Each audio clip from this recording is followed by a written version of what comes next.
इस वक्त की बड़ी खबर आपको बता दें, नए आईटी कवानीन को पीटीआई ने चैलेंज किया है। दिल्ली हाईकोर्ट में चैलेंज किया गया है। हाईकोर्ट ने मरकजी हुकूमत को नोटिस जारी किया है। 20 अगस्त को इस पूरे मामले पर समाअत होनी है।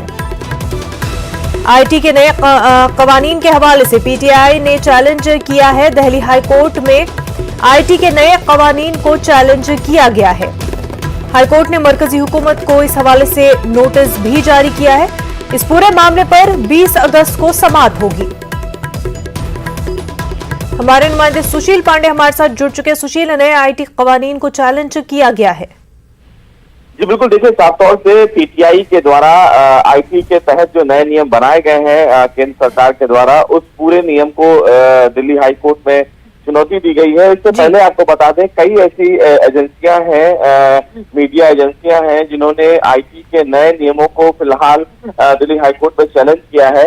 बहरहाल इस पूरे मामले में सुनवाई करते हुए दिल्ली हाईकोर्ट ने केंद्र सरकार और आईटी मिनिस्ट्री को नोटिस तो जारी कर दिया है, लेकिन किसी भी प्रकार से कोई राहत पीटीआई की संस्था को नहीं दिया है। यानी कि जो आईटी रूल्स के तहत अभी भी जो चीजें हैं वो कंटिन्यू जारी रहेंगी। बहरहाल कोर्ट ने ये कहा है कि पूरे मामले में सेंट्रल गवर्नमेंट को जवाब दाखिल करना है, लेकिन उन पीटीआई की याचिका के साथ कई उन याचिकाओं को भी जोड़ दिया गया है जो आईटी नियमों के तहत दिल्ली हाईकोर्ट पहुंची थी। अब देखना बेहद अहम होगा कि नई याचिका के साथ जो फिलहाल कोर्ट ने नोटिस जारी किया है आईटी मिनिस्ट्री को और साथ ही साथ केंद्र सरकार को, इस पूरे मामले को लेकर वो अपना क्या कुछ जवाब कोर्ट में दाखिल करते हैं।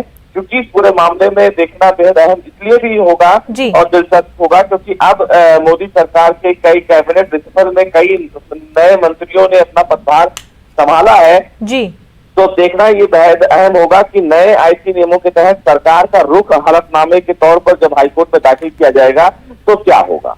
बिल्कुल सुशील, आईटी के किन जो कवानीन है उनके किन पॉइंट्स को लेकर के प्रेस ट्रस्ट ऑफ इंडिया ने चैलेंज किया है? देखिए साफ तौर से आईटी के जो रूल्स बनाए गए हैं फिलहाल ओटीटी प्लेटफॉर्म में, ऐसे में कुछ ऐसे भी फिलहाल रूल्स ऑफ कंडक्ट बनाए गए हैं जिसमें मीडिया संस्थानों के प्रकाशन पर कहीं ना कहीं रोक की बात कही गई है और मीडिया संस्थान के प्रकाशन को लेकर जो स्वतंत्र अभिव्यक्ति की आजादी का मामला है उस पर कहीं ना कहीं बंदिश लगाने की कोशिश की गई है। ऐसा पीटीआई जैसी संस्थाओं ने क्लेम किया है।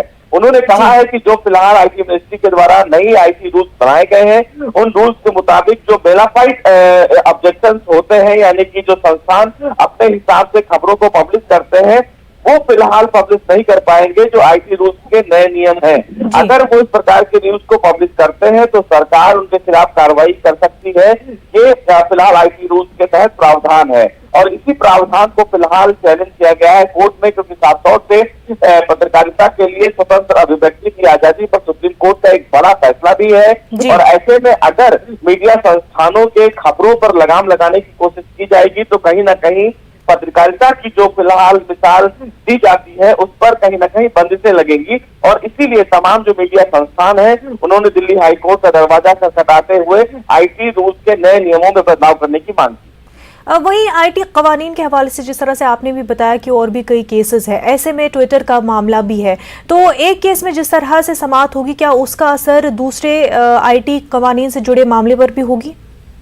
देखिए साफ तौर से ट्विटर का जो पूरा मामला है वो दूसरा पहलू है और आईटी रूल्स के नियम के तहत जो तमाम संस्थान है वो दूसरा मामला है। ट्विटर का जो मामला है उसमें साफ तौर से भारत में ग्रीवांस अधिकारी की नियुक्ति और आईटी रूल्स जो बनाए गए हैं केंद्र सरकार के द्वारा उसका पालन न करने को लेकर है। साफ तौर से भारत सरकार ये कह रही है ट्विटर के मामले में कि जो भारत सरकार के संविधान के मुताबिक जो नियम बनाए गए हैं उन नियमों का पालन करते हुए ट्विटर इंडिया में काम करे। ट्विटर की तरफ से कहा जा रहा है कि वो एक अंतर्राष्ट्रीय संस्था है, वो कैलिफोर्निया से चलता है, लिहाजा भारत सरकार के कानून को वो नहीं मानेगी।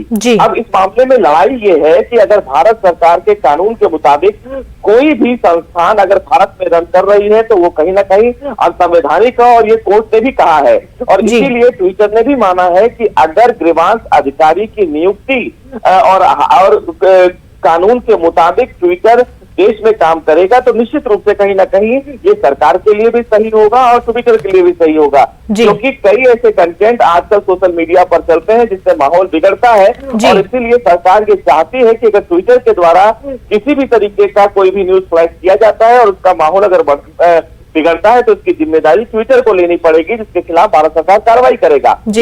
कई जो मीडिया संस्थान है वो इसलिए दिल्ली हाईकोर्ट पहुंचे हैं कि उनके खबरों पर लगाम लगाने के लिए आईटी रूल्स में बदलाव किए गए हैं, जिसको लेकर कई मीडिया संस्थान नाराज हैं और इसीलिए उन्होंने केंद्र सरकार के इस नए नियम को दिल्ली हाईकोर्ट में चुनौती दी है। बिल्कुल सुशील, आईटी कवानीन के हवाले से फिर मामला सामने आया है। प्रेस ट्रस्ट ऑफ इंडिया ने चैलेंज किया है आईटी कवानीन को। सुशील, बेहद शुक्रिया आपका।